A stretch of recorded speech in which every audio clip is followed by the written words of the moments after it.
Listo, adelante. Uno, dos, tres. Hola, hola, buenas noches. Por fin, ya, ahora sí como que tenemos audio. Hola. ¿Sí me escuchan? Sí, dale, Por dale, favor. dale. Te escuchamos. Ah, bueno. Listo, muy bien. Bueno, muy buenas noches otra vez. Disculpas. Ofrecemos disculpas por el inconveniente que tuvimos con el sonido. Ya estamos aquí de nuevo. Muchas gracias por la paciencia. Veo que se mantuvieron quienes empezaron esta transmisión. Y pues bueno, voy nuevamente a presentar el panel. Les estaba explicando pues que a raíz de la presentación que hizo el gobierno nacional de su reforma tributaria, pues son muchos los comentarios que se han suscitado, hay desinformaciones, hay otras exageraciones, otras que no son tanto. Unas personas dicen una cosa, otras la otra, pero para solucionar todos esos comentarios y para llegar a unas conclusiones más o menos objetivas, pues me he dado la tarea de invitar tres expertos. Son tres profesores de la Universidad Nacional, con doctorados, investigadores. Los presento rápido. Orlando Villabona, que es contador de la Universidad Nacional, doctorado en la Université de Rouen, profesor de la Universidad Nacional. También tenemos a Ricardo Bonilla, que es economista de la Universidad Nacional, ha sido, perdonen aquí la infidencia, por varios años uno de los asesores de Gustavo Petro en el tema económico. Él es especializado en la Universidad de Rennes, en Francia. Es profesor y director del Centro de Investigaciones para el Desarrollo de esa universidad. Y también tenemos al profesor César Giraldo, que es docente de la Universidad Nacional, doctorado en Economía de la Universidad de París y profesor investigador sobre temas sociales, economía popular. Entonces, los vuelvo a saludar. Profesor Orlando Villabona, muy buenas noches y gracias por aceptar la invitación. Buenas noches, senador Bolívar. Muchísimas gracias por la invitación y pues estaremos atentos al desarrollo de esta charla. Muchas gracias, Ricardo Bonilla. Muy buenas tardes. Gracias por aceptar la invitación. Gracias, senador. Gusto estar aquí. Solo una aclaración. Yo no soy el director del CID. Hoy es Francisco Pogliasino. Fui hace 20 años. Disculpas. Eso es lo que me pasaron aquí en la hoja de vida. Y profesor César Giraldo, muy buenas noches. Gracias por la invitación, por aceptar. Buenas noches para todos, para los compañeros, para los asistentes, y aquí estamos atentos al debate. Bueno, muchas gracias. Bueno, entonces hago una corta introducción. Yo escribí una columna hoy sobre la reforma, sobre lo que podría ser una reforma tributaria con que aportara el pacto histórico. Obviamente no soy la persona encargada de tabular toda la información y todas las propuestas que llegan en materia fiscal, tributaria y económica dentro del pacto histórico, pero he ido proponiendo ideas para abrir el debate, para enriquecerlo, para lo que sea. Hay que empezar a darle una vida al pacto histórico y me atreví a hacer unas propuestas ahí, pero quería que cada uno de ustedes nos mostrara, si quieren en 3 minutos, antes de empezar la lectura, cuál es su visión de la reforma tributaria que acaba de presentar el gobierno. Entonces, si quiere, arrancamos. Puede ser con el profesor Ricardo Bonilla. Bueno, pues ya el gobierno soltó la propuesta. Ahora sí se conoce. ¿Qué se puede decir de ella? Que a nombre de aprobar un ingreso solidario está diciendo que hay que aumentar el IVA y que hay que aumentar la renta en las personas naturales. No toca lo que tiene que hacer en las personas jurídicas. El tema central, que es construir una reforma tributaria estructural, no está en esta propuesta. Hay que hacer el tránsito efectivamente desde personas jurídicas a personas naturales en el impuesto a renta, pero hay que hacerlo hacia el grupo de altos ingresos, no hacia el grupo de medianos y bajos ingresos. Y esta propuesta de reforma va hacia el grupo de los medianos ingresos y bajos ingresos. No hay nada para separar la actividad de las empresas de la actividad de las personas naturales, que son ejecutivos, que son propietarios y que son accionistas de esas empresas. Esa separación no se hace, no se busca. Y tampoco se plantea qué hacer con los activos improductivos de las empresas que son utilizados por las personas naturales. Muchas gracias, profesor Bonilla. Profesor Orlando Villabona, a quien cito en mi columna, en una de sus estadísticas, ¿cuál es su visión sobre la reforma tributaria presentada por el gobierno? Bueno, a mí me parece que no hicieron nada importante. Por ejemplo, no se toca el impuesto a las herencias. El problema más grande del mundo y de Colombia es la riqueza, la concentración de la riqueza. El impuesto a las herencias en Colombia es el 10% y a las altas herencias, a la más baja y a la más baja, alta y baja en Colombia es del 10%. Pero en países tan capitalistas como Japón, el impuesto a las herencias es del 55% a las altas herencias. En Corea es del 50%, en países capitalistas, netamente capitalistas. No se habló nada de la actualización catastral. Vemos cómo fincas de personas muy importantes están evaluadas por el 5% del valor comercial. El hecho de pasar de rentas excluidas, de quitar las rentas exentas y volverlas excluidas, es lo mismo que a sumarle el IVA a todos los alimentos, porque quitar ese beneficio o esa posibilidad de deducir esas rentas exentas en la declaración de IVA, pues va a trasladar el mayor costo a los alimentos. Entonces, hay un valor importante. Los impuestos de las altas, aquí hay un problema muy grave y yo creo que es el principal y nadie lo dice, o sea, nadie habla de eso. Los dividendos, usted le puede poner el 60% a los dividendos de tarifa, ¿sí? Nunca se lo van a poner, pero si usted no los obliga a que decreten dividendos, no pagan un peso de impuestos. Si los dividendos no se decretan, no pagan un peso de impuestos. Entonces, ¿qué hacen ellos? Pues no los decretan. En los demás países del mundo es obligatorio decretar dividendos. Y lo otro es que así los distribuyan en acciones, tienen que pagarlo. Eso es supremamente importante. Los dividendos, así se distribuyan en acciones, tienen que pagarse, ¿sí? Porque igual se volvió más rico, o sea, que le den a usted 100.000 millones de pesos en plata o en acciones, pues es lo mismo. ¿Por qué? Porque si se los van a dar en acciones, ¿por qué no va a pagar impuestos? Tiene que pagar impuestos. Así es en todo el mundo. O sea, toca quitar ese puntico ahí que dice que cuando se distribuyen en acciones no pagan impuestos. Y también las tarifas, porque es lógico que las rentas laborales, el dividendo pague menos impuesto que la renta laboral, si la persona más rica tiene dividendos. Entonces no es posible que por rentas laborales usted pueda pagar el 41% y en dividendos supuestamente va a pagar el 15% como máximo. No hay ninguna lógica, no hay ninguna lógica. La doble tributación es un mito que no es cierto.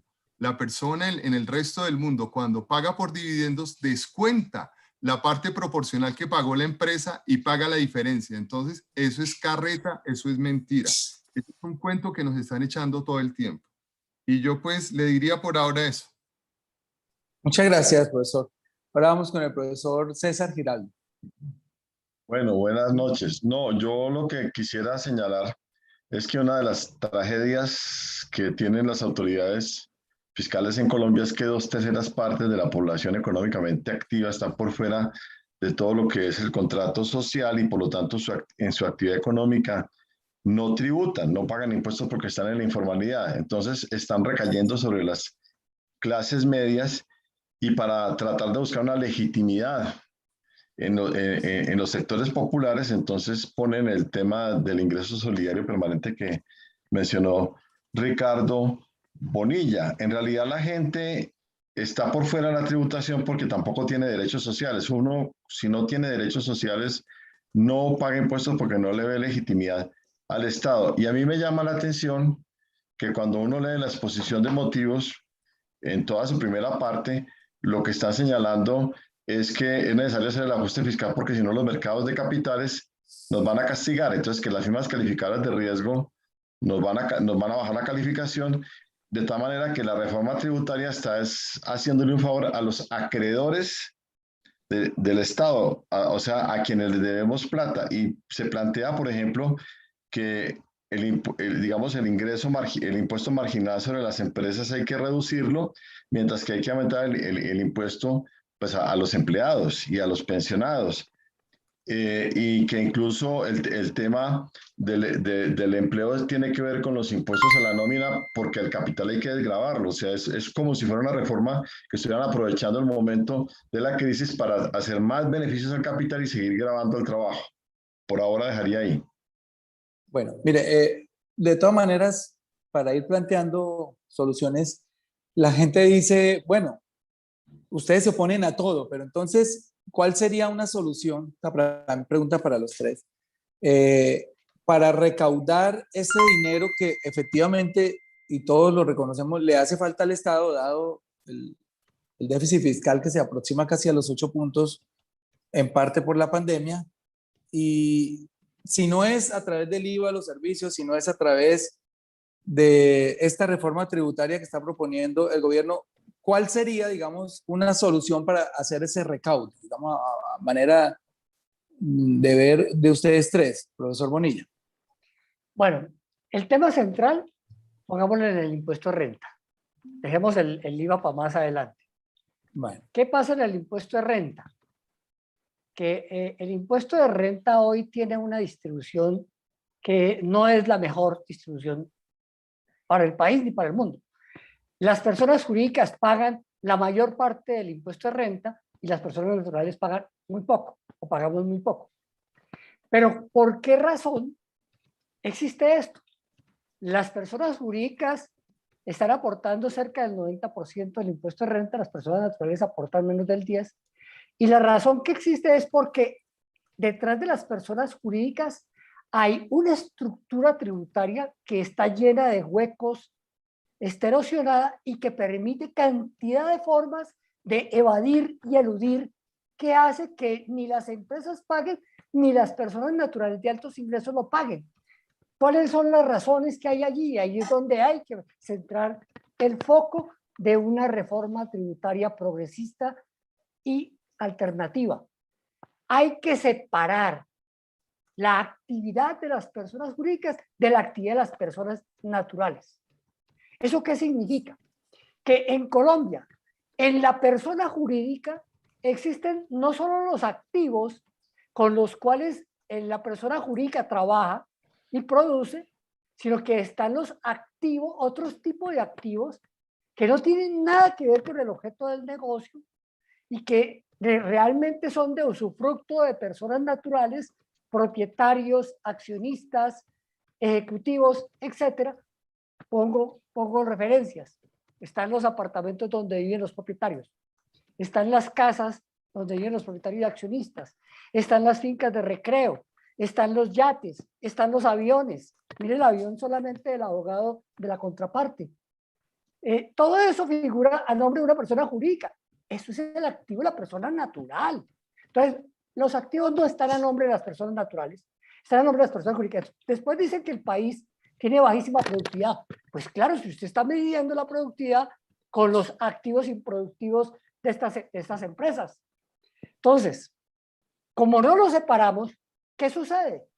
Que las personas jurídicas terminan pagando el impuesto predial de esos bienes inmobiliarios, el impuesto de vehículos, terminan pagando los costos de administración, las cuotas de administración en la propiedad horizontal, terminan pagando los costos de mantenimiento de esas propiedades y todo lo descuentan contablemente de la base gravable con la que van a liquidar el impuesto de renta. Si esos activos estuvieran a nombre de la persona natural, nada de eso es descontable. o sea, termina pagándolo es el Estado, realmente. Termina pagándolo allá en la persona jurídica, lo descuenta, y por eso existe una brecha tan grande entre la tasa nominal y la tasa efectiva. La tasa nominal 33%, pero la efectiva es 10, 15. Esa brecha es porque existen una serie de costos que están incluidos para deducir la base gravable que no corresponden realmente al objeto social. Una cosa son estos activos, pero además es que le está incorporando como costos deducibles pagos que le hacen a los ejecutivos y a los propietarios y que figuran como ingresos no laborales o como ingresos no deducibles de renta, o como decía ahora Villabona, no decretan dividendos, pero sí le entregan los excedentes a los accionistas y a los ejecutivos. Y como la forma como se los entrega no figura como ingreso declarable. Entonces están evadiendo y eludiendo. Nada de eso está allí.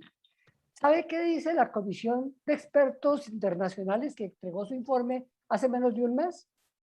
Que todas las empresas deberían actualizar los activos, valorizarlos a precios de mercado y que si no lo hacen, el Estado tiene la opción de comprarlos. Entonces, si todos esos activos que tienen las empresas y que utilizan las personas naturales se actualizaran y valorizaran, las empresas empezarían a desprenderse de ellos y se le entregarían efectivamente a la persona natural. Eso podríamos hay pagar, que hacer. podríamos pagar 8.000 millones por el ubérrimo, por ejemplo, de 1.500 hectáreas. Claro, Al avalúo podríamos que pagar tiene hoy. 8.000 millones por el ritmo que vale perfectamente 200.000 millones. Exacto. Bueno, pues a mí me pasó algo parecido. A mí los contadores me dicen, no, no pague tanto impuestos. Abra una empresa y meta todos esos activos ahí y descuente lo que hace. Bueno, yo no he caído en esa trampa por Pues es que jugarle la trampa de sucio, los dividendos, por jugarle limpio al de los país, dividendos pero de que habló Villabona. La reforma, lo que está aprobado en Colombia es que se paga impuestos sobre dividendos el 10%, pero lo pagan las personas naturales, nada más. Los dividendos que reciben las personas jurídicas no pagan impuestos. ¿Qué hace esta propuesta? Que lo sube de 10 a 15, pero sigue siendo las personas naturales.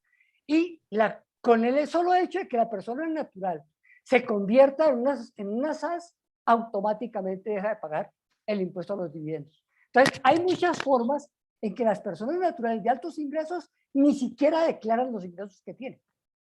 eso está bien. Profesor Villabona, ¿de qué otra manera podemos tapar ese hueco fiscal? Mire, hay varias. Fuera de lo que se ha hablado, por ejemplo, penalizar la evasión. Esto es muy importante y esto en realidad en Colombia no se está haciendo. Se dice que se penaliza después de 5.000 millones de pesos hay cárcel para los evasores. Primero, los que evaden impuestos no son pobres, son personas ricas, o son de la mafia o son de la burguesía, pero los que evaden impuestos no son los pobres. Entonces, y es un delito en el resto del mundo, en México, en Argentina, y en los, o sea, estoy hablando de Latinoamérica. Estados Unidos también. No, y en toda Europa y en todo el mundo. El que va de impuestos se va para la cárcel porque son los recursos de la sociedad para la educación y la salud. Se va para la cárcel. Aquí en Colombia le dicen a usted, señor, usted va de impuestos por 5.000 millones de pesos, pero como usted es tan buena persona y lo admite, pague la multa y yo no lo meto a la cárcel. ¿Sí? No, en los otros países se va para la cárcel y paga la multa, ¿cierto? Y no se va usted solo, se va la persona que lo asesoró a usted para hacer la evasión, porque es que usted no sabe evadir impuestos, usted busca un bufete o una persona que le enseñe cómo es que tiene que evadir y a esa persona también la meten a la cárcel. Entonces hay que meter al evasor y al asesor del evasor. Entonces ahí se dice que la evasión de impuestos es de más de 50 billones de pesos. Entonces eso hay que hacerlo. Los paraísos fiscales, no se dice nada con los paraísos fiscales. Juan Ricardo Ortega dijo que había 370 billones de pesos en paraísos fiscales. Y si él lo dijo es porque es cierto, él fue el director de la DIAN, lo dijo con algún argumento. Eso en impuestos son mínimo 10 billones al año. Entonces, prohíba todos los giros a paraísos fiscales. Prohíba la plata que va hacia paraísos fiscales y que venga de paraísos fiscales. ¿Sí? Prohíba ese tipo de operaciones. Lo que hablaba Ricardo es la relación de causalidad. O sea, yo no puedo tener gastos en una empresa que no tengan relación con el objeto social de la empresa. Eso lo tendría que hacer la DIAN con base en la fiscalización que hace. Lo que pasa es que la DIAN tiene una sexta parte de los empleados que tienen los otros países del mundo. Proporcionalmente tiene una sexta parte. Entonces no tienen los recursos para hacer una buena fiscalización. Hay que volverla también una entidad autónoma que no esté politizada. Bueno, y por el momento sería eso. Gracias, profesor César Giraldo. La misma pregunta, ¿cómo tapar ese hueco fiscal que está llegando a los 8 puntos del PIB? Bueno, yo estoy de acuerdo con lo que ha dicho Ricardo y Orlando. pues separar el patrimonio, porque el patrimonio de las personas está a título de la empresa, que los dividendos, que también lo que se pague en acciones se pague como dividendos, actualizar el valor de los activos, el impuesto a las herencias, que planteó Orlando, el tema, por ejemplo, de los paraísos fiscales. Yo les recuerdo que, por ejemplo, el ministro de Hacienda apareció mencionado en los Panama Papers. Yo no sé qué pasó con eso. Pero yo, pues, agregando a eso, para no repetir, yo diría que, digamos, uno de los grandes problemas que tiene la tragedia de los impuestos es que muchos de los impuestos se han privatizado. Por ejemplo, las cotizaciones a la seguridad social, o se eliminó, por ejemplo, el 8.5% de la cotización a salud. Entonces ahora el gobierno lo elimina y está diciendo que no tiene recursos. Hay que pensar, por ejemplo, en renegociar la deuda pública y sobre todo en poder tener la posibilidad de acceder a los recursos del Banco Central, porque gran parte del problema es el pago de la deuda pública. Yo, pues con el tema de los recursos del Banco Central, con la emisión, pues obviamente sé que hay que ser cuidadosos, eso tiene unos límites, pues ahorita no entraría en esa discusión. Por ejemplo, si se eliminasen todo el tema de los fondos privados de pensiones y se estatizara el sistema de las pensiones, aparecería el pasivo pensional, que es uno de los puntos que ellos mencionan en la exposición de motivos, porque el activo de los fondos privados pues compensaría con el pasivo del sistema público de pensiones. Y otro elemento que a mí me parece clave en esto es revisar el gasto en defensa. Esta mañana, anoche vi en el noticiero que Colombia está haciendo ejercicios militares muy fuertes y muy marcados en la frontera con Venezuela. A 30 kilómetros, incluso disparos a 2 kilómetros de la frontera con Venezuela, del armamento más moderno. Y eso a mí me parece que es un camino muy peligroso porque hemos visto que cuando han habido crisis económicas como la que estamos viviendo, para poder desviar la atención del pueblo, se inventan una guerra, como pasó con la guerra con el Perú en el pasado, como pasó con la Segunda Guerra Mundial después de la crisis de los años 30.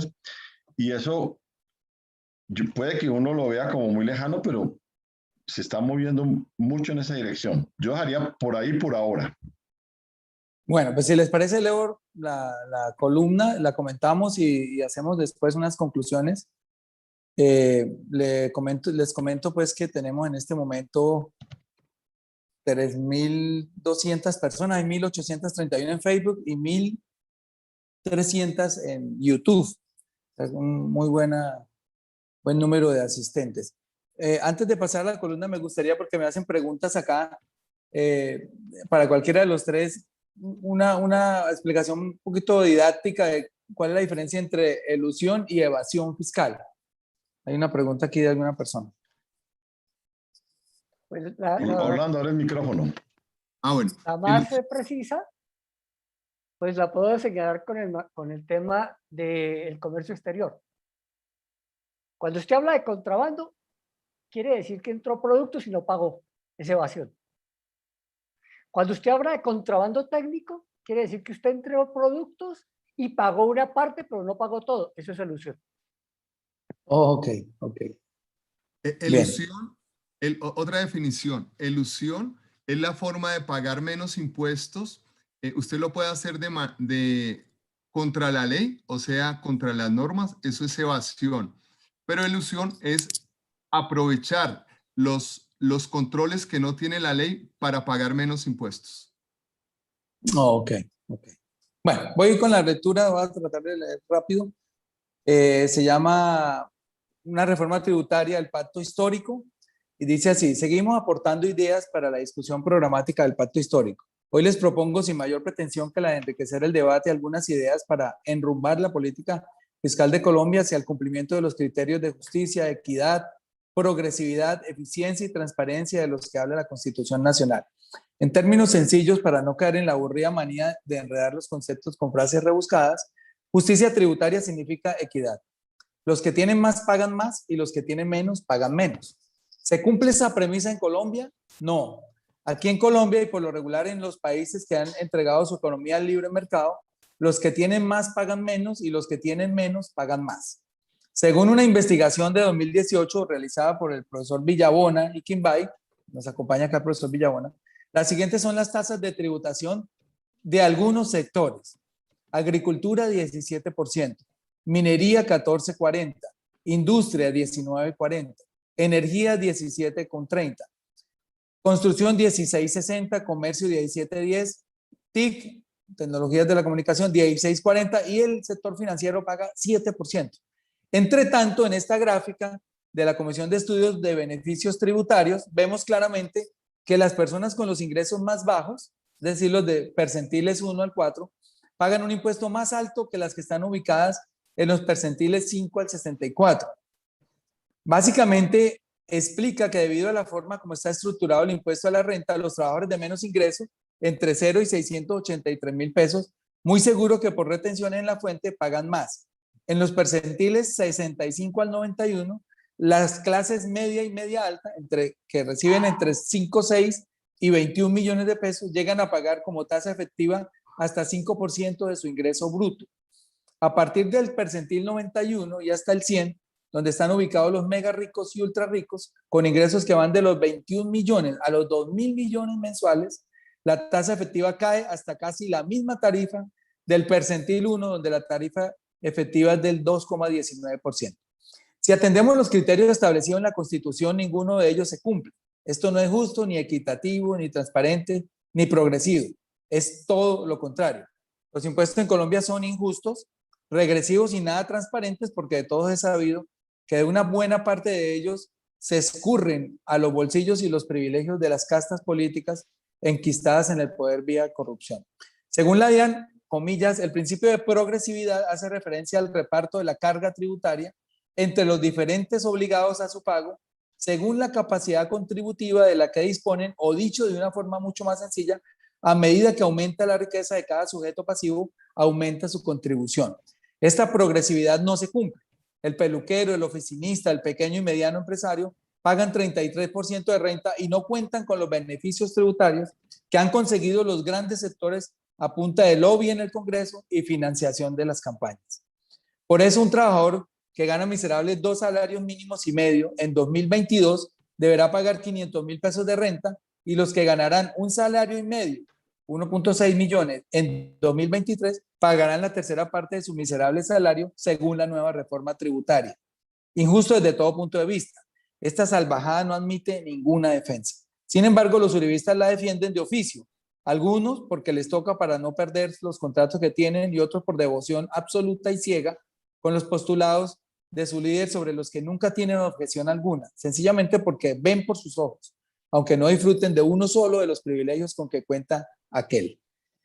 Pero ¿por qué no hay justicia tributaria en Colombia? Por diferentes razones, pero me centraré en la principal: el poder. Poder para arrodillar el Congreso, poder para arrodillar presidentes de la República, poder para comprar organismos de control, poder para comprar y arrodillar la justicia. Comprar poder resulta la mejor inversión, la más lucrativa. Una inversión que se devuelve con creces, se multiplica exponencialmente. Comprar la mitad del órgano legislativo, por ejemplo, cuesta, y esto es un cálculo especulativo aproximado, unos 60.000 millones de pesos. ¿Saben cuántos billones se pueden ganar el comprador a punta de leyes amañadas, beneficios tributarios, exenciones y contratos entregados a dedo o mediante licitaciones amañadas o diseñadas a la medida del financiador? Varios. De ahí nace la importancia de reafirmar la premisa de que el presidente que resulte elegido en la consulta única, alternativa y sin vetos del pacto histórico no reciba financiación de ningún grupo económico, ni contratistas, y sobra decir que tampoco narcos. Solo así ese presidente se podrá sentar a gobernar sin ataduras y sin que le tiemble la mano para hacer las reformas que necesita Colombia para alcanzar la igualdad, la justicia social, la paz y el progreso para todos. Entre estas reformas que deberá efectuar el nuevo presidente está una verdadera reforma tributaria estructural, no la colcha de retazos en que convirtió Duque la legislación económica. Duque pasará a la historia por ser el primer presidente que tramita en el Congreso 3 reformas tributarias en menos de 3 años. Una reforma tributaria por año significa ni más ni menos que inestabilidad, nerviosismo en los mercados, percepción de estar navegando en un barco sin rumbo. Todo lo contrario a lo que ofrecieron en campaña. Cuando un gobierno presenta tantas reformas tributarias en tan poco tiempo, los empresarios pierden la confianza inversionista, que es o fue uno de los caballos de batalla electoral del Duque uribista. Uribe soltó un párvulo a caminar en su inmensa hacienda Colombia sin saber ni a dónde iba a llegar ni al terminar su cuatrenio. En eso consistió su irresponsabilidad, buscar un candidato que no tuviera un pasado delincuencial, difícil de hallar en esas huestes, para imponerlo en las presidenciales, sin importarle que no estaba preparado para manejar uno de los países más complejos del mundo en términos sociales y económicos. Se hace necesario entonces ordenar la casa, hacer que los criterios impresos en la Constitución para imponer tributos se cumplan. ¿Cómo sería entonces un régimen tributario justo, equitativo, progresivo, transparente? Veamos por parte. Primero, la equidad. Colombia es uno de los países más desiguales de la tierra. Ya lo hemos anotado antes, y antes de la pandemia ya lo era y lo será más después de la misma. Estudios de la Universidad de los Andes advierten que podríamos llegar a un 0,57% en el índice Gini.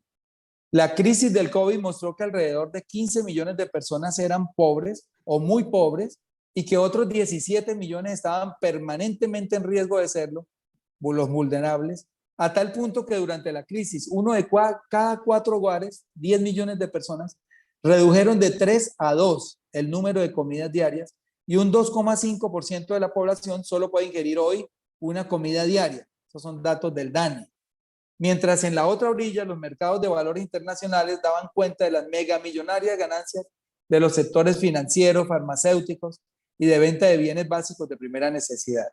En octubre pasado realizamos un debate de control político en la Comisión Tercera, donde demostramos con cifras y argumentos contundentes el tamaño de las desigualdades en Colombia y propusimos un ejercicio didáctico.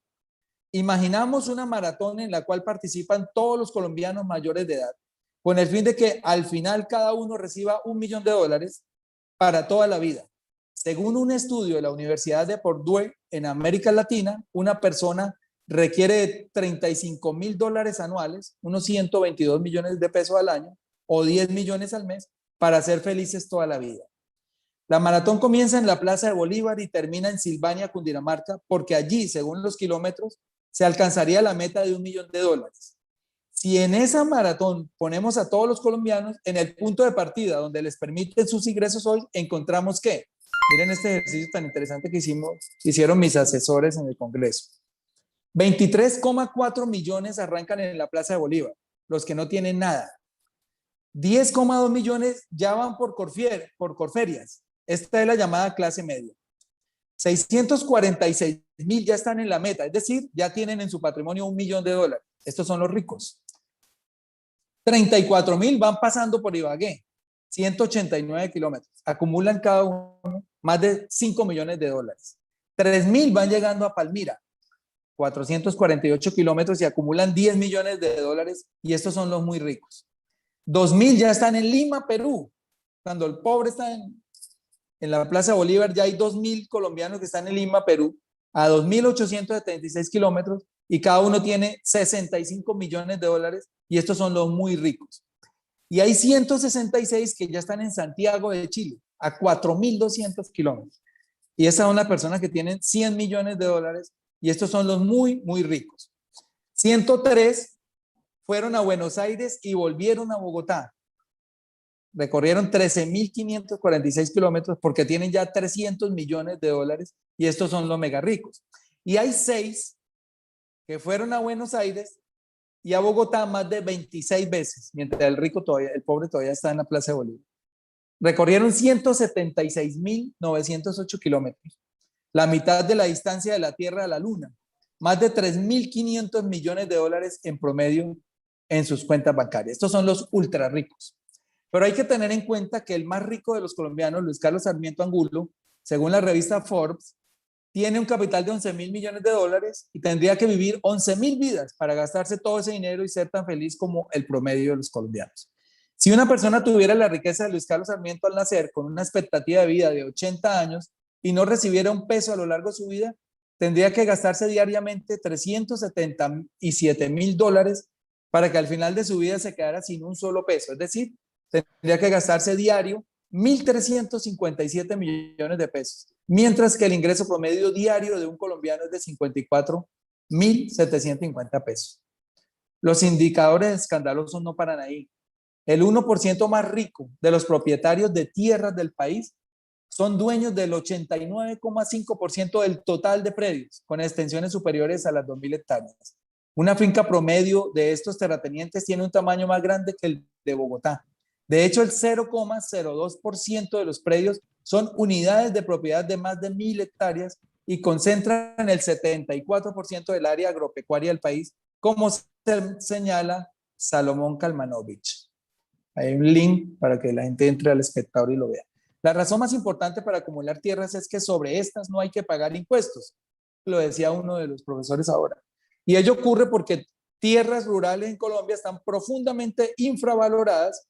Y solo para dar un ejemplo, también de Salomón Kalmanovich en febrero de 2020, señalaba que la finca del ubérrimo, del señor Uribe, con una extensión de 1.500 hectáreas, tenía un valor declarado para el fisco de 8.600 millones de pesos, pero que su valor comercial, es decir, si le compráramos la finca al expresidente, es de alrededor de 165.000 millones de pesos.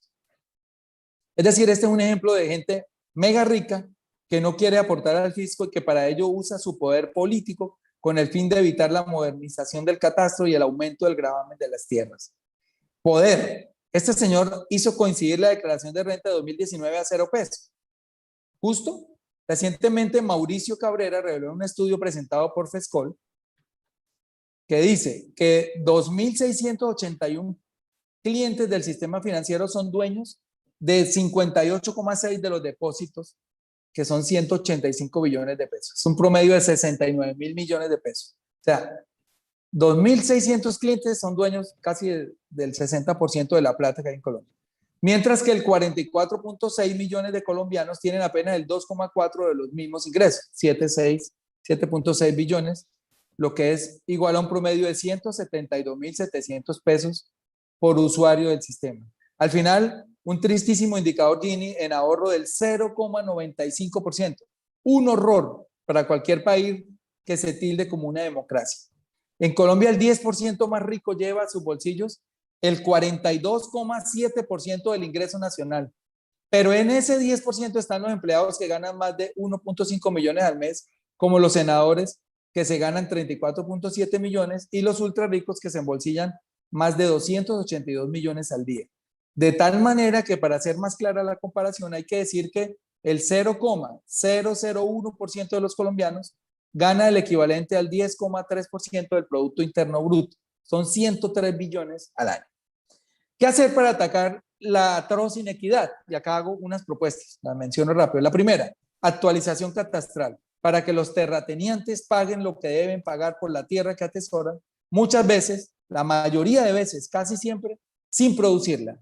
La tierra como trofeo, la tierra como símbolo de poder, la tierra acaparada para el disfrute visual de sus dueños. Esta es una reforma que el Centro Democrático no ha hecho, ni puede, ni quiere hacer, porque sus cúpulas son netamente terratenientes. Las tierras improductivas, como se cansó de explicarlo Gustavo Petro durante su campaña en 2018, deben pagar un alto tributo para obligar al dueño o a la dueña o a producirlas o a venderlas a quien sí quiera y pueda producirlas. Que le cueste más al propietario tenerlas sin producirlas que producirlas. Se calcula que hay 10 millones de hectáreas productivas sin producir. De aquí se desprende una acción urgente y necesaria, una reforma agraria integral que le devuelva a los campesinos y campesinas su capacidad productiva. Una reforma agraria que limite en 500 hectáreas el máximo de tierras que un colombiano pueda poseer. Y estoy siendo generoso en esta cifra porque debieran ser 200 hectáreas, como en varios países de la Comunidad Europea. Es aberrante que una sola persona pueda tener más hectáreas mientras haya millones de campesinos sin tierra o indígenas con tierras improductivas. Hay que cumplir con la entrega de los 3 millones de hectáreas al campesinado, como lo estipula el punto 1 del Acuerdo de Paz, y tenemos que terminar de implementar el PENIS, cumplirle a las casi 100.000 familias que se inscribieron al programa de sustitución voluntaria y manual de cultivos ilícitos para evitar un costo mayor, como lo es el de la fumigación con glifosato. Segundo, acabar las exenciones y beneficios tributarios que le cuestan al país entre 70 y 82 billones de pesos anualmente. No puede haber colombianos con corona que paguen menos que otros. Que se acabe el lobby para bajar impuestos a ciertos sectores de la economía. Que se acaben los contratos de estabilidad jurídica, por medio de los cuales se blindan los megarricos que han obtenido rebajas vergonzosas en impuestos. que se acaben o se regulen con lupa las zonas francas, que nunca cumplieron su cometido de hacer crecer las exportaciones y el empleo y solo han servido para exonerar de impuestos a los amigos del establecimiento. Acabar con regímenes costosísimos para el erario como el de las compañías holding, que según la propia DIAN, y esto es una respuesta a un derecho de petición que hicimos, le costó al Fisco Nacional el año pasado 1.7 billones distribuidos en 16 empresas. Acabar los enormes beneficios a las transacciones financieras que le cuestan al fisco más de 12 billones de pesos al año, según Garay y Espitia en 2020. Tercero, un revolcón al impuesto al valor agregado. El IVA es un impuesto regresivo que pagan por igual los pobres y los ricos, a pesar de sus diferencias diametrales en ingresos. Se ahonda más con la injusticia de ese impuesto en la medida en que el rico y el empresario pueden descontar el IVA de sus gastos. La propuesta es un IVA más bajo, podría ser de 12%, pero cobrado como un impuesto al consumo sin derecho a descuentos. Cuarto, tiene que ver con la renta, un pacto de estabilidad sin ventajas. Este impuesto se puede bajar incluso hasta el 30% si los empresarios desisten de sus privilegios tributarios, sus contratos de estabilidad jurídica y sus exenciones. A cambio, el pacto histórico les garantiza al menos 2 décadas de estabilidad que les permita saber a qué atenerse en materia de inversión. Quinto, hacer permanente el impuesto al patrimonio en 1.5 para cualquier monto después de 3.500 salarios mínimos, para hacerlo ponderado hacia el futuro. El impuesto a la riqueza es un impuesto que grava patrimonios, pero en épocas de crisis es engañoso, puesto que somete a cargas impositivas a sectores que pueden entrar en pérdidas en ciertas circunstancias, como por ejemplo el COVID-19. Por eso se debe privilegiar más la sobretasa del 10% a las utilidades y dividendos. De esta manera, los sectores que estén más bollantes en cada época tributarán sin problemas de liquidez. Sexto, se debe blindar a los ciudadanos de nuevas intentonas de gobiernos sin ideas para ponerlos a pagar los huecos fiscales que dejan la corrupción, el derroche, los regalos y subsidios a los más poderosos. En este sentido, se debe elevar a norma constitucional la prohibición de gravar con el impuesto del IVA o del consumo, como el que proponemos, en todo tiempo y lugar, tanto los productos básicos de la canasta familiar como los servicios públicos. Del mismo modo, se deben prohibir los subsidios como agroingreso seguro a personas naturales o jurídicas que tengan capitales superiores a 1.000 salarios mínimos. Séptimo, acabar el ICETEX, condonar las deudas de los estudiantes de los estratos 1, 2 y 3 y establecer un pago sin intereses y a largo plazo de las deudas de los estratos 4, 5 y 6. La educación es un derecho, no se debe cobrar y menos convertir en un negocio financiero. Punto. Octavo, descriminalizar la naturaleza. Regular el uso de la marihuana recreativa y los usos ancestrales de la hoja de coca. Este será un rubro importantísimo en las finanzas del Estado. Calculamos en 3.000 millones de dólares el monto que puede percibir Colombia por año por concepto de la exportación de estos productos una vez la mayoría de países con Estados Unidos a la cabeza hayan regulado la producción, venta y consumo de estas plantas.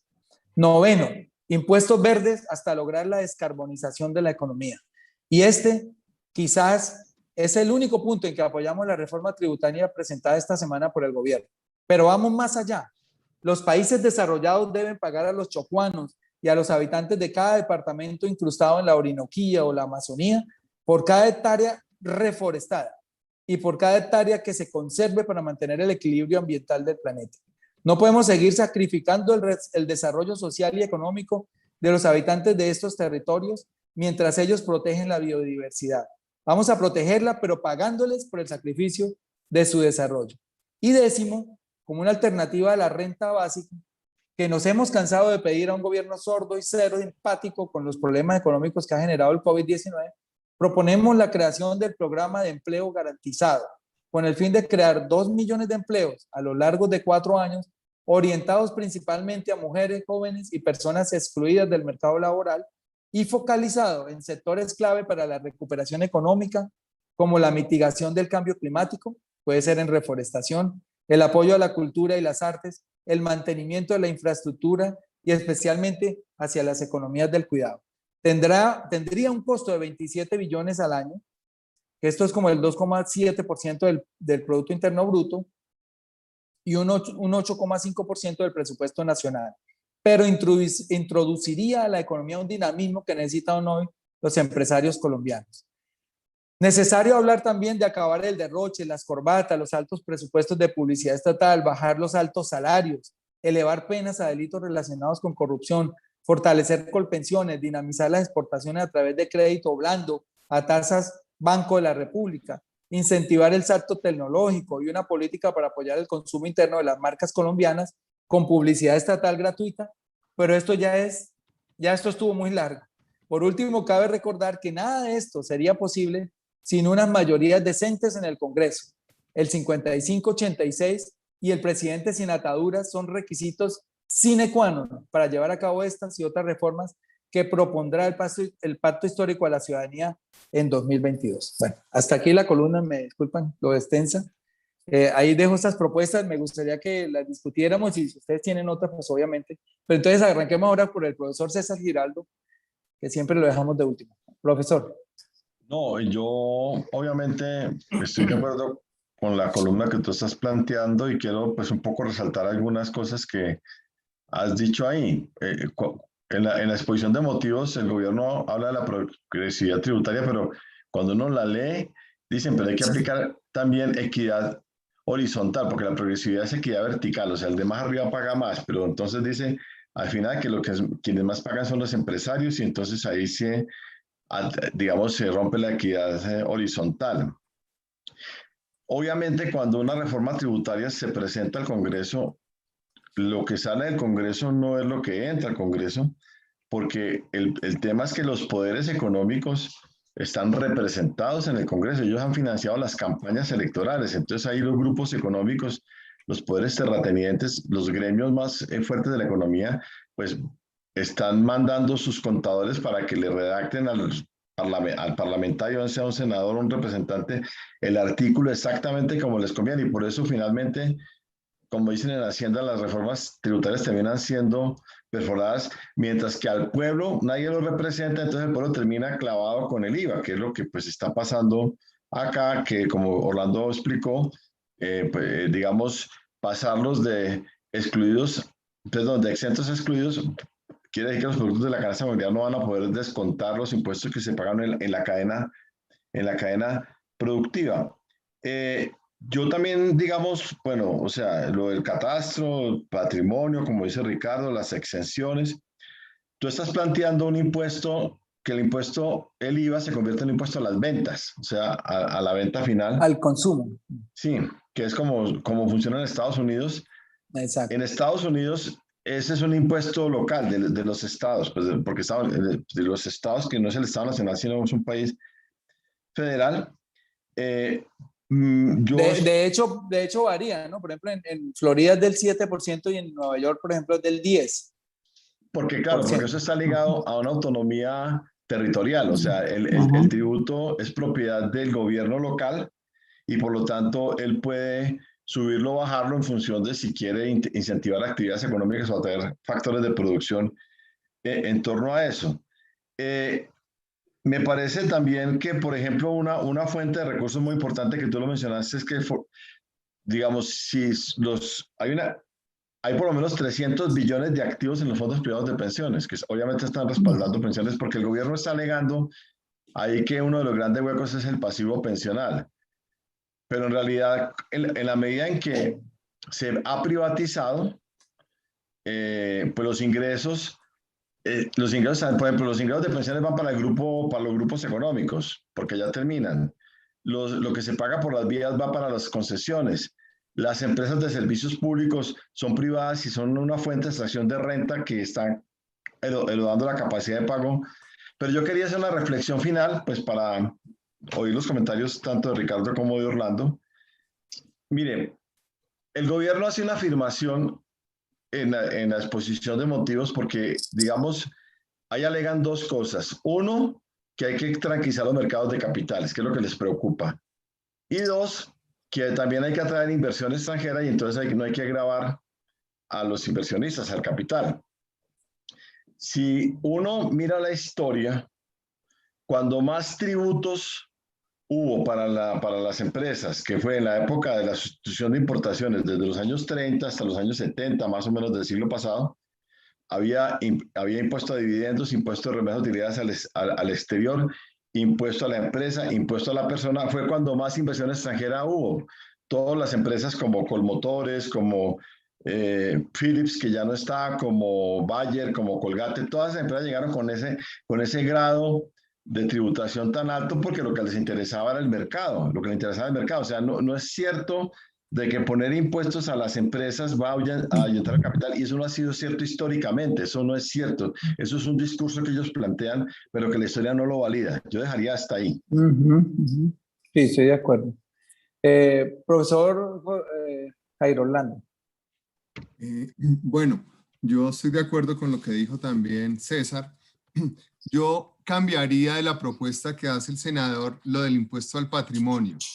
Yo no pondría una tarifa fija del 1.5, sino haría una tabla progresiva y no desde 3.000, sino desde 1.200 millones de patrimonio líquido. Una persona que en Colombia tenga un patrimonio líquido, o sea, lo que yo tengo menos lo que debo, es el patrimonio líquido, que sea mayor a 1.200 millones, quítele la casa de habitación por 500 millones de pesos. O sea, Ya sería puede tener 1.700.000. 1.700 millones, ¿sí? De patrimonio líquido, que es un patrimonio importante. A ese póngale el 0.5, al siguiente el 1, al siguiente el 1.5 y al más alto póngale el 2. Eso es lo que se está mirando más o menos en todo el mundo. Entonces yo, pues de su propuesta le cambiaría eso. ¿Puedo abrir ahí una discusión cortita? Claro, Que claro. por ejemplo, un sector de restaurantes tiene 100 locales y eso significa un super patrimonio. Y llega un imprevisto como la pandemia. Y él se queda con el patrimonio, queda con las pérdidas, queda en la quiebra porque no pudo vender en todo el año, pero se quedó con esos locales y eso le genera un patrimonio. ¿Esa persona cómo paga ese impuestos? Yo por eso decía, privilegiar más el grabar incluso más las utilidades, porque sabe que es que el tipo está ganando billete ahí y él puede tributar sin afugias, pero digamos ese impuesto de patrimonio tiene esa particularidad, y es que ante una eventualidad como esta, estamos aprendiendo porque pues nunca habíamos vivido nosotros los que estamos aquí una pandemia de ese tipo, pero hay muchos sectores que se quedan con el patrimonio, pero también con la quiebra. ¿Ahí cómo se hace eso? No, pues es que en el mundo hay excepciones, ¿sí? O sea, las cosas también tienen que tener sus excepciones. Entonces, en un caso que se llegue a presentar eso, pues perfectamente puede sacarse una ley en que diga este año no se causa el impuesto al patrimonio por tal razón. Pero A tales sectores. exactamente, eso se puede hacer, pero de resto sigue. O sea, es que mire, el mayor problema del mundo no es el ingreso, senador Gustavo. El mayor problema del mundo es la concentración de la riqueza, no tanto del ingreso. Hay estudios en Europa que muestran que es como 30 veces peor el problema de la concentración de la riqueza que la del ingreso. Entonces, por eso el impuesto de patrimonio es importante, por eso el impuesto de las gerencias es importante. ¿Sí? Pero Bueno. Bueno, continúe tranquilo. Ok, bueno, otra cosa. Hay otra cosa bien importante que no se ha hablado, y es que las multinacionales han puesto a competir a los países en Latinoamérica y en casi todo el mundo, pero principalmente a Latinoamérica, con impuestos hacia la baja. O sea, todos los países están viendo quién es el que menos tasa de impuestos coloca. Y lo que decía César es cierto, la inversión extranjera no viene por la baja de impuestos, pero han puesto a los países a competir con tarifas bajas y han creado déficits fiscales en todos los países de América Latina, ¿sí? Entonces, lo que está hablando Biden en Estados Unidos y lo está hablando la OCDE es crear un impuesto mínimo global. Biden dice que del 21%. Entonces, eso es un acuerdo que debería lograrse en todos los países para evitar esas competencias desleales entre los mismos países y colocar una tarifa mínima global o regional para que ese tipo de cosas no sucedan. Bueno, ¿qué más le iba a decir? Bueno, no, era eso por... bueno, me faltaba una. Es cuando uno mira las tarifas de impuestos en la OCDE y en la Unión Europea, en los países desarrollados, en los altos ingresos van del 45 al 59%. Dinamarca, que es el país con mayor calidad de vida en el mundo, a las personas que ganan más, y que allá son desde 585 millones de pesos, que no es mucha plata, pero allá el que gane más de 585 millones equivalentes en pesos colombianos paga el 59% de impuesto, el 59%, ¿sí? Aquí, y los otros comienzan desde el 45 hasta el 59 de los altos ingresos. En los otros ¿Estás países, diciendo esta cifra anual? ¿585 millones al año? sí señor, sí señor, sí señor. Yo bajé la tabla de Dinamarca, ustedes la pueden bajar, eso está en coronas danesas, ustedes hacen el equivalente y se van a dar cuenta que eso le da como 580 millones de pesos colombianos, 585.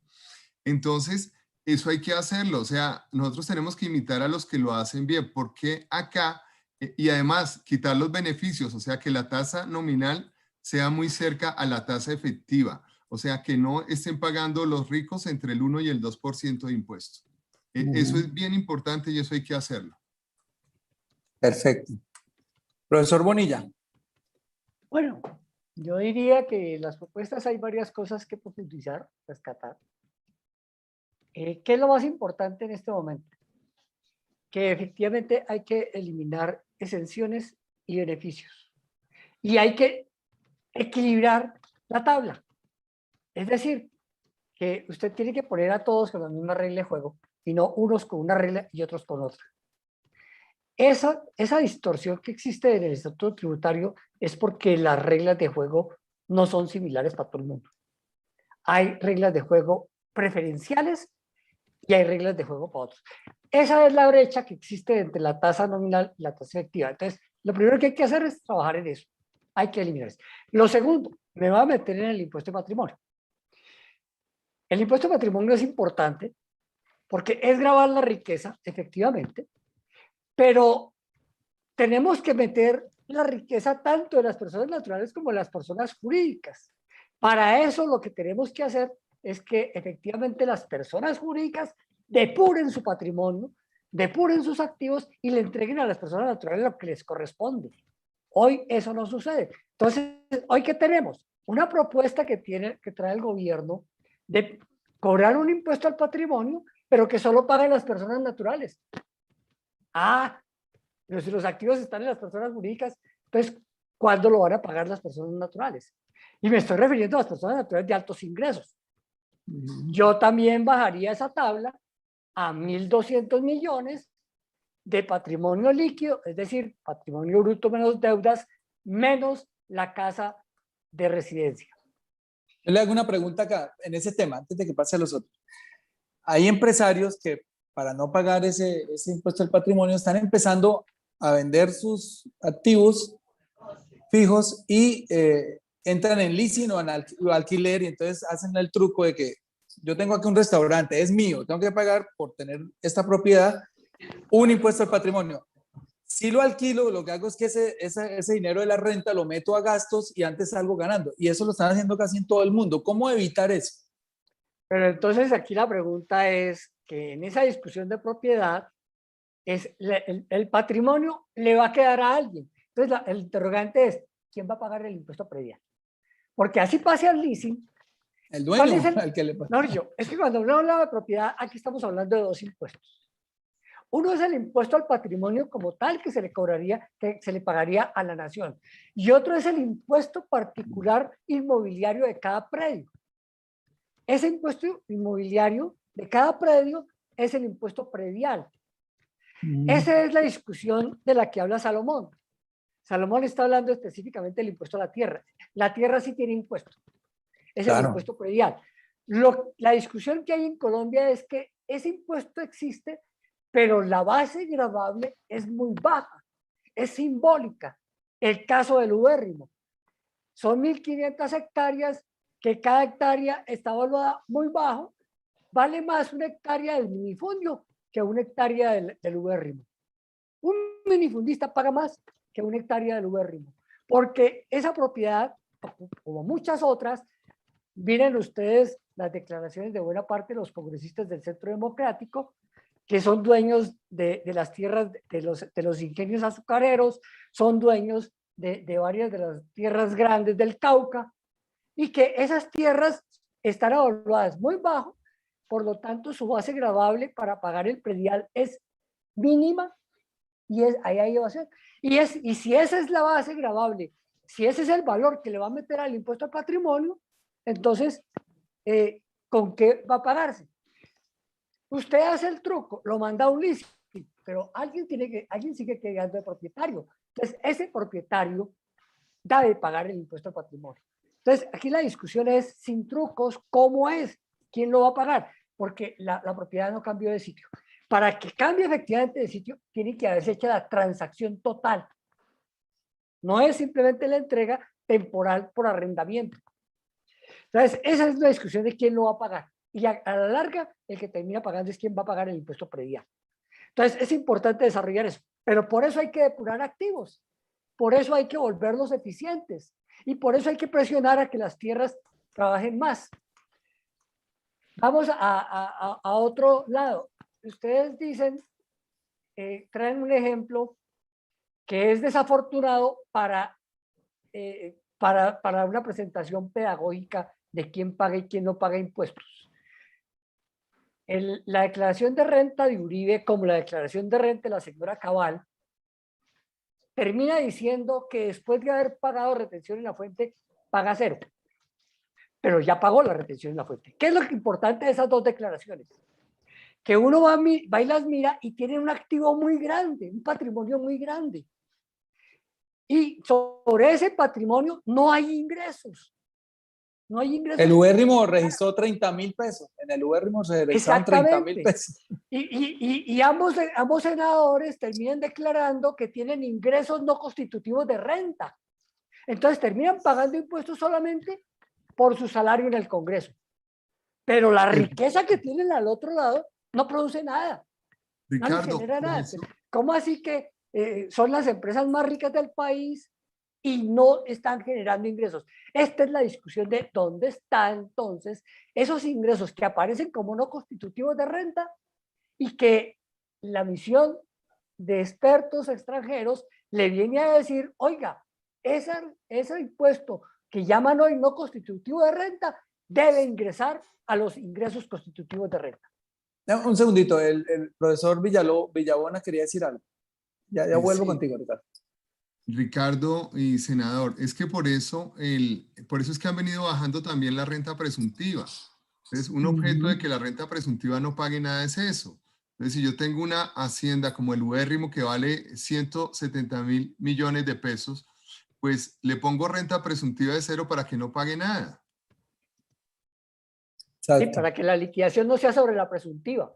Ese es un invento de Germán Vargas. Germán Vargas Lleras fue el que hizo bajar la renta presuntiva. Algo hay detrás de los Char y detrás de toda esa riqueza para que no paguen por los ingresos. Y entonces también miren la declaración de Char, el presidente del Congreso. También 17 millones. Solo está pagando impuestos por su sueldo en el Congreso. No está pagando por los dividendos ni lo que obtiene de todo el grupo olímpica, de toda esa cadena. Como si esa cadena no generara plata y para ellos no les entrara. Entonces, no está. Sí. Mire, en la declaración de renta del año 2018 que nosotros la miramos, el senador Arturo Char tuvo unos dividendos, rentas de dividendos como de 580 millones de pesos. Pagó 0 pesos, 0 pesos de impuesto de renta por dividendo, 0 pesos. Pero si esa renta hubiera sido de un trabajador, hubiera pagado cerca de 130 millones de pesos. Entonces, ¿Cuál es el artificio? Cuéntale el artificio. Claro, porque mire, anteriormente, bueno, es que ahora, antes era peor. Los dividendos en Colombia realmente nunca han pagado impuestos. Nunca. Si pagaban lo mínimo, ¿sí? Pero como dice Ricardo, hay muchas formas de no pagar dividendos. Si los distribuyo en acciones, si los transfiero a otra empresa, si los creo, invierto desde una compañía holding colombiana. O sea, hay 1000 formas de no pagar impuestos sobre los dividendos. Pero es que es absurdo que el que más tiene plata, que es el de los dividendos, pague 0 en 2018 y si fuera un trabajador tendría que haber pagado 130 millones de pesos. Sí. Y ya el mismo monto de 500 millones para el holding que tienen ellos me parece ridículo. No sé cómo disfrazan todas esos ingresos, esas utilidades, porque uno pensará que una cadena de Absurdo. super tiendas, Es no sé cuántos absurdo. socios tenga, tendría que tener 5.000 socios para que a cada uno le queden 500 millones. No sé. No, Pero creo que son poquitos.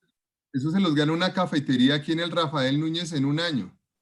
Claro, claro. Claro. Y para efectos del tema del impuesto al presupuesto, del impuesto al patrimonio, también hay que incluir y valorar los activos financieros, porque hasta ahora solo se habla de los activos inmobiliarios, pero los financieros, el Sí. ejercicio que hizo Mauricio Cabrera, lo que muestra es que hay una alta concentración de los activos financieros y esos activos no están pagando por patrimonio. La venta de Bavaria no pagó un billón o no pagó un peso de impuestos. Y de acuerdo a Increíble. estudios que han hecho, se deberían pagar cerca de 5 billones de pesos. Entonces, Sí, mire, pues. Gustavo, el tema con esta discusión es cómo hacemos para quitar exenciones, beneficios, todas estas cosas, pero cómo hacemos para que la contabilidad no se vuelva creativa en términos tributarios para que las personas que tienen esos ingresos paguen menos o no paguen nada. Pero es Simplemente que, porque Ricardo, hay algún artificio con el cual reducir la base gravable y terminar no pagando. Profesor Giraldo. no, pero, digamos, la pregunta que hace Ricardo, el tema es que en varias reformas tributarias, incluso el Ejecutivo, por presión del Fondo Monetario, ha tratado de cerrar muchas exenciones, pero el tema es que los representantes de los poderes económicos están en el Congreso, financian las campañas y entonces ahí es donde perforan la reforma tributaria. Entonces, eso se volvió un problema de carácter político, o sea, sería muy ingenuo pensar uno que la gente quiera que haya una reforma tributaria justa, equitativa, pero que no, digamos, en el plano político no apoya sectores progresistas que estén dispuestos a apoyar eso, sino que siguen apoyando los mismos sectores políticos tradicionales, que lo que se gasta en la compra de votos o lo que se gasta financiando campañas electorales, como dijo Ricardo, es una bicoca frente a lo que ganan con una reforma tributaria y están listos para volver a meter eso. Esa es la eterna historia y la eterna tragedia de las reformas tributarias en Colombia. Ese cálculo que hice yo de 60.000 millones es más o menos lo que están dándole a los partidos. También lo descuentan de impuestos, o sea, pagan el soborno, compran los congresistas y no gastan un peso al final, porque descuentan de los impuestos los aportes a los partidos y a las campañas. Exacto. Eso es una aberración. O sea. Senador, lo que pasa es que eso es perverso. Como se hace hoy en día, los grandes grupos económicos y algunas personas financian las campañas políticas para presidente o para congresistas y pues esas personas quedan con una deuda con esas personas que les dieron los recursos. ¿Y cómo es la forma de pagarla? Pues sacar normas que los favorezcan después.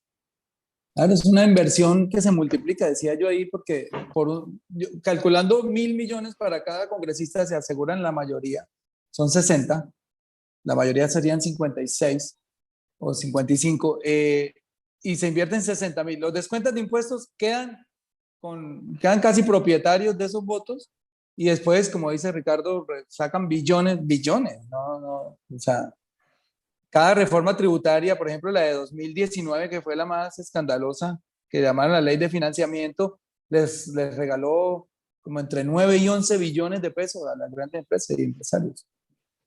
Y es que ellos financian campañas de todos los partidos políticos. Un grupo económico no financia un solo candidato, financia candidatos de varios partidos políticos, porque con el que gane, gana.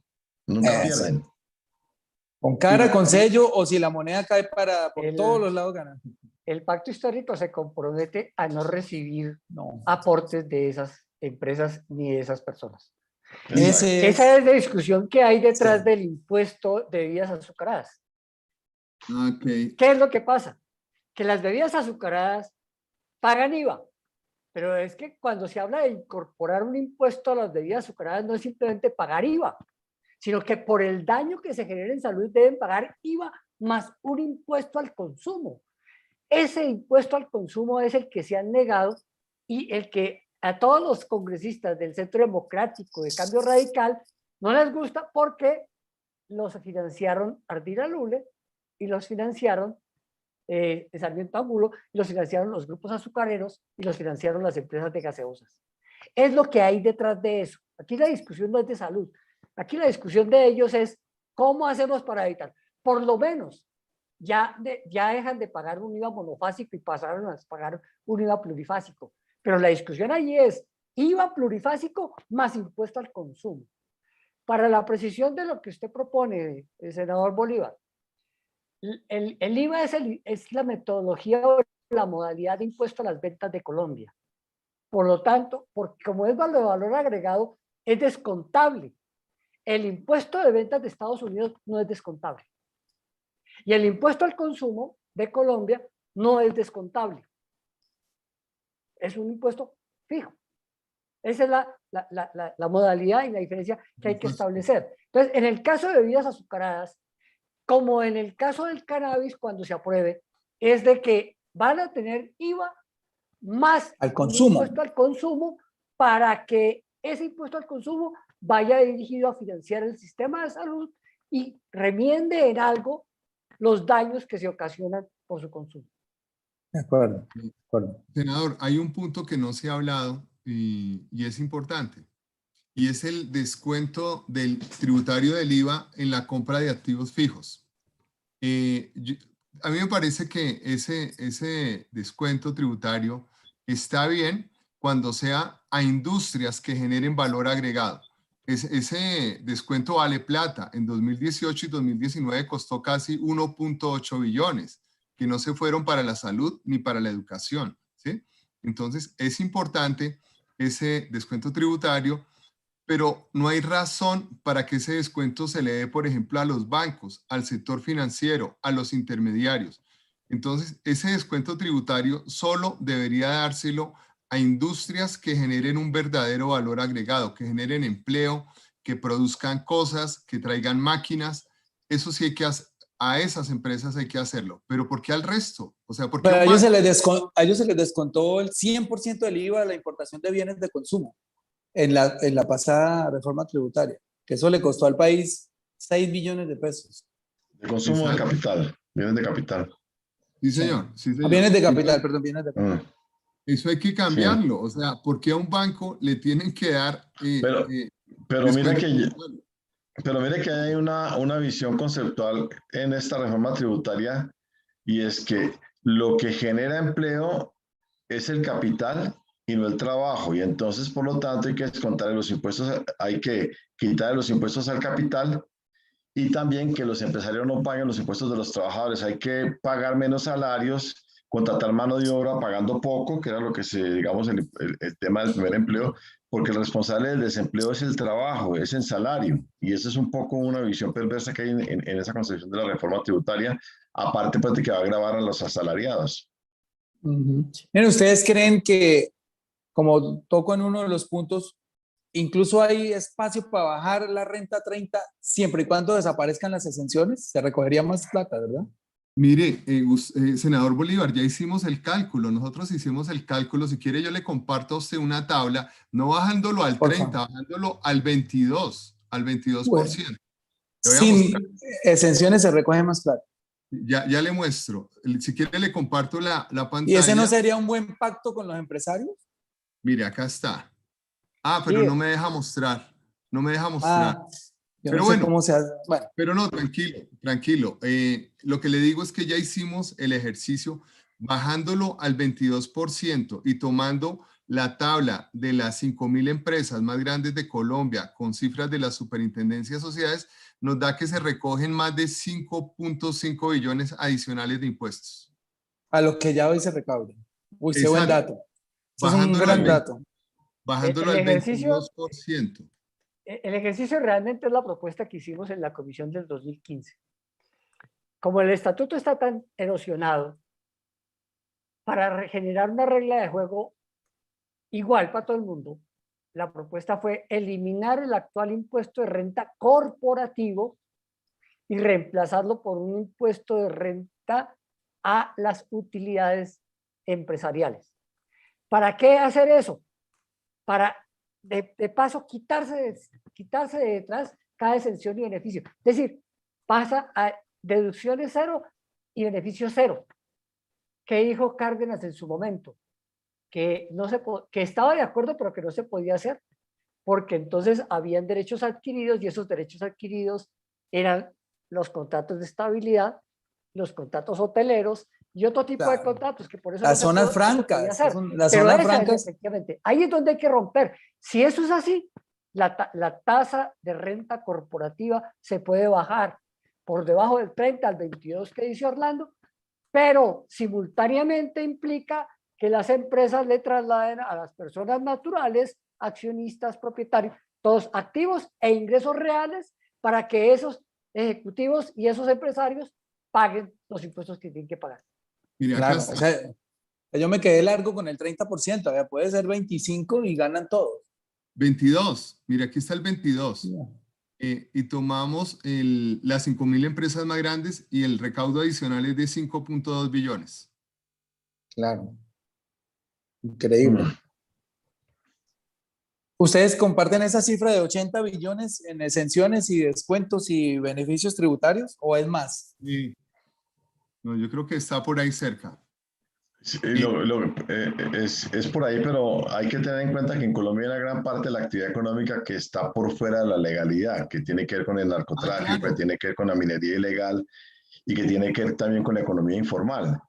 Y pues, esas actividades están por fuera de la tributación, pues porque, digamos, tenemos una realidad económica que se sale de los marcos jurídicos y los marcos tributarios. Entonces tenemos dos países distintos y eso implica que el contrato social está roto y entonces obviamente quieren resolverlo presionando sobre los sectores que sí tributan, que son pues básicamente los asalariados porque no pueden evadir, pero obviamente falta legitimidad del Estado. Es que la tributación es un acto político, es un acto de derechos y obligaciones, pero si la mayoría de la población no tiene derechos, la gente no se va a resistir a pagar impuestos. Se está hablando de la gente del común también. La gente se busca la vida y se la rebusca en la informalidad porque la gente...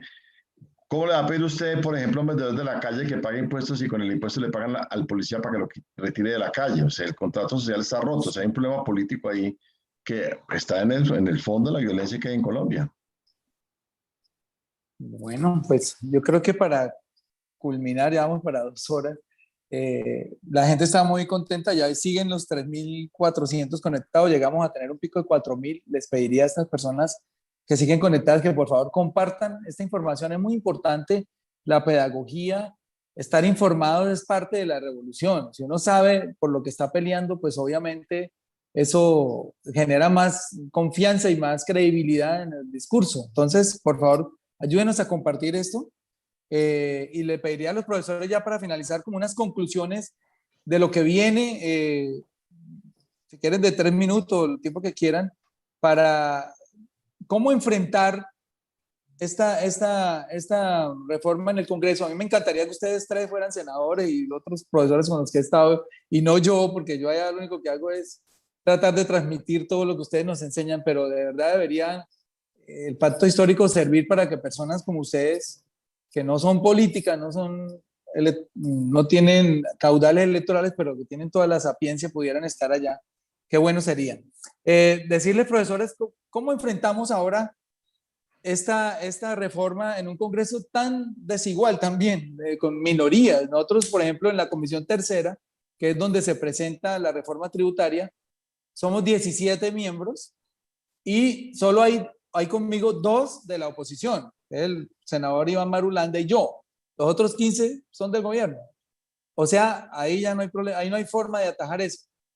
Dicen que el Partido Liberal se va a oponer, esperamos que sea cierto, porque siempre lo dicen y al final terminan votando, y ahí podríamos tener, digamos, un poquito de equilibrio con el Partido Liberal y algunos miembros del partido de la U que ya se salieron, como Benedetti, como Roy, etcétera.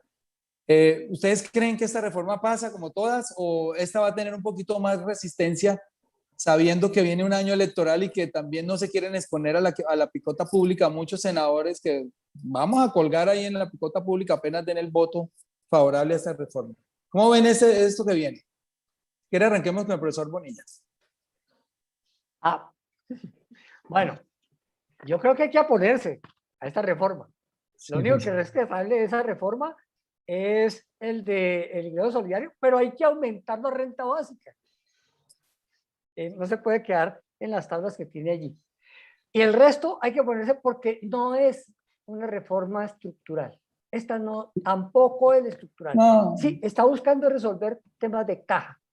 Y en los temas de caja, por supuesto, se concentra en IVA y en personas naturales de bajos y medianos ingresos. Hay que ponerse. Y hay que prepararse, senador, para que en el pacto histórico se construya la propuesta de reforma tributaria alternativa que hay que presentar en el segundo semestre del 2022, porque si no, no hay cómo gobernar. Hay que hacer eso. Es decir, no Van a entregar solamente ese es país quebrado. 55, ¿cómo es la cosa? La fórmula 55-86. no Esas solo son las mayorías. 55-86, sino hay que llevar la reforma tributaria estructural, la propuesta. Exacto. Esta no se va a discutir en este gobierno, hay que presentarla en el segundo semestre del 2022. Hay que irla listando, además. Hay que alistar. Bueno, que llevarla profesor Villabona. Yo pienso, senador, que hay de dónde conseguir recursos sin afectar a la clase media y a la clase pobre. Y pienso que con esos cambios que hemos propuesto acá, solo se va a afectar el 0.5% de la población y además no se va a empobrecer. Entonces, yo pienso que no hay que hacer solo plata, sino que hay que hacer patria también. O sea, ellos no se van a volver, no se van a empobrecer con sacrificar en esta época tan difícil que está viviendo el país. Yo creo que va a haber mucha oposición, y seguramente quizás no van a recoger lo que se está pensando por la oposición que va a haber, no tanto de los políticos como sí de toda la sociedad. Entonces, el problema es que hay cosas que pueden hacer y que pasan de agache, como es tener más deuda. Mire el presupuesto nacional y hay 75 billones de pesos de deuda. Esa deuda la pueden aumentar y pues eso sería pues muy grave porque los próximos años seguramente no va a haber cómo pagar esa plata, se va a aumentar la devaluación, se va a aumentar la inflación. Y también con la venta de empresas. Desen en cuenta que en el presupuesto hay 12 billones para vender acciones y participaciones, podrían aumentar ese valor. Entonces hay que tener cuidado con eso. Gracias. Profesor Giraldo. No, pues es evidente que hay una crisis fiscal. El déficit fiscal está alrededor del 8% del PIB. La deuda del Gobierno Nacional Central para el 2021, según las cifras que aparecen ahí, va a ser del 64%. Si uno mira el sector público, sector público consolidado, va a ser del orden del 74%. Es muy alta porque nosotros no somos un país que tiene moneda de divisa, pues porque usted encuentra que en Europa puede ser más del 100%, pero es que nosotros para poder financiar esa deuda que muchas monedas extranjeras tenemos que obtener dólares exportando. Entonces hay un problema muy complejo y cuando uno encuentra que digamos, las finanzas públicas no puede ser financiada, es porque el acuerdo político que existe en el país no es viable. De la forma como se expresa un acuerdo político inviable es a través de una finanza pública desfinanciada. Entonces tiene que haber definiciones no solamente en lo tributario, que pues es lo que Ricardo, que conoce mucho esto, cuestión la misión de ingresos, y Orlando, pues que es el profesor allá en la Universidad Nacional del tema, sino que yo también pienso que un presupuesto basado en deuda pública excesiva, en gasto en seguridad excesivo y donde está privatizada la seguridad social no es viable.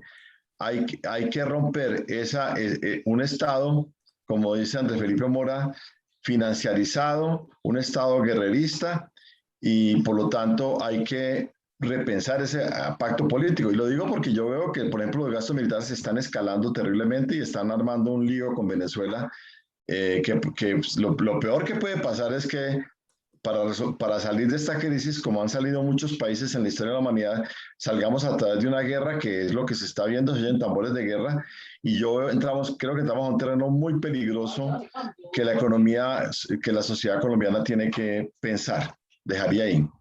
Yo también creo que pueden intentar, no solamente para tender una cortina de humo sobre los problemas, sino también para a lo mejor aplazar las elecciones de 2022, pueden intentar algo con Venezuela. Eso es algo que se está, como que se ve venir, ojalá no, ojalá esté equivocado. Y ya la última pregunta es, ¿qué país recibe el nuevo presidente? Llámese Petro, Fajardo, el que sea, ¿qué país va a recibir de la olla raspada? Porque a mí me parece que hay un error acá en la sucesión, y es que los gobiernos se posesionen el 7 de agosto, cuando ya todo está gastado de ese año, casi que es un año perdido. Pero, ¿qué país cree que ellos, al verse perdidos, nos pueden dejar? ¿Y cómo puede ese presidente en tan solo 3 años, porque tendría un año para cuadrar caja, poder cambiar y hacer todas estas reformas que estamos ofreciendo? ¿Quiere arranque el profesor Giraldo usted y terminamos con el profesor Bonilla? No, o sea, nosotros vamos a recibir un país pues con una pobreza disparada. La recuperación económica no se va a dar este año. Va a haber una recomposición del aparato productivo. Va a haber una crisis muy fuerte con una deuda pública y una deuda externa muy fuerte. Y claramente quien pretenda resolver el tema apretando las clavijas con un ajuste fiscal intenso, pues no va a resolver el problema. Esto tiene que cambiar. O sea, el tema de la deuda es un tema que no solamente es de Colombia, sino que es de toda América Latina, de todo el tercer mundo, de los países centrales también. Entonces, aquí va a haber un cambio en los paradigmas, y no puede ser lo mismo que nos están diciendo las firmas calificadoras de riesgo, que hay que hacer ajustes, que hay que hacer reforma tributaria, que hay que reducir el gasto público. Esto tiene que ir más allá. Aquí tiene que haber cambios cualitativos en la composición del gasto, en las fuerzas políticas, y si no nos vamos, pues digamos, nos estamos yendo a un foso cada vez más profundo. Profesor Villabona, ¿qué país va a recibir el pacto histórico si llegáramos a ganar las elecciones? No, si el pacto histórico es el que gana, va a recibir un país muy descompuesto, con muchos problemas económicos de financiación del Estado. Las calificadoras de riesgo, pues como dice César, se preocupan más de que el déficit no sea tan alto, pero el déficit no es tan alto si los ricos pagan impuestos. Es que en realidad en Colombia el problema es que los ricos no han pagado impuestos. Entonces, va a ser muy difícil. Como dice César, hay que ganar el Congreso. O sea, hay que tener un Congreso muy fuerte, porque si llega a ser presidente alguien del grupo, pues con un Congreso en contra va a ser muy complicado. Puede pasar lo mismo que pasó cuando Petro fue alcalde. Sí, es cierto. Y profesor Bonilla, para cerrar la misma pregunta. Tenemos un país con déficit gemelos desde hace más de 20 años. Déficit gemelos quiere decir déficit fiscal y déficit en cuenta corriente, y por encima de los niveles de sostenibilidad. Lo va a recibir el nuevo gobierno todavía más insostenible, porque va a estar déficit fiscal por encima del 8, el déficit en cuenta corriente también seguramente va a estar por allá, porque este gobierno, como los anteriores, no han hecho nada para recomponer la oferta exportable. No han hecho nada en términos de que se quedaron en una economía carbonizada y petrolizada. Y esa economía no es la que va a construir la nueva posibilidad exportadora del país. Hay que empezar a hacer la transición, y este gobierno no la va a hacer. Entonces, el nuevo gobierno tiene que volver, tiene que recomponer la economía y recomponer las finanzas públicas. Entonces, vamos con esas dos cosas: déficit gemelos en nivel de insostenibilidad. Bueno, listos. Bueno, pues me da pena abusar más de ustedes. A la audiencia, muchísimas gracias. Compartir estos videos. Me despido de ustedes. Doctor Ricardo Bonilla, muchas gracias. Gracias a ustedes por la invitación. Saludos a César y a Orlando. Gracias. Bueno, doctor Villabona, mil gracias por la invitación, por haber aceptado la invitación y por toda la pedagogía que nos han dado acá hoy. Gracias, senador, a usted por la invitación. Un saludo a César y a Ricardo también. Muchas gracias. Y profesor César Giraldo, también igual. Muchas gracias. Bueno, gracias, senador, por la invitación. Igual saludos a Ricardo y a Orlando, y pues me pareció muy bueno este debate. Sí, igual.